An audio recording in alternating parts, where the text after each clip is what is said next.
to solve the problem of the community. Silence, please. So mas okay Walang pong trabaho. patayin sila kesa Wala ipreso akong pakialam sila. dyan sa criminal, ma'am. Yes, Mr. Yun Chair. ang gusto nilang mangyari.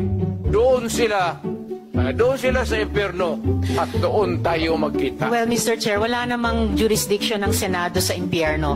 Dito lang sa bansa natin pwede tayong mag-investigate. Doon tayo pupunta. Well, wala po akong ambisyon pumuntang impyerno pa.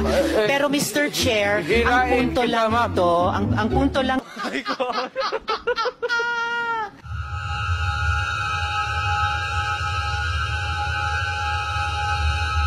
Tapusin natin ito hanggang bukas. Huwag na tayong umalis dito. Thank you, Mr. President. Salamat kayo, Mr. Chair. Tapusin talaga natin ito. Tapusin natin ito dito ngayon.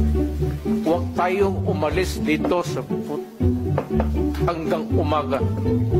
Umabot man tayo hanggang umaga bukas.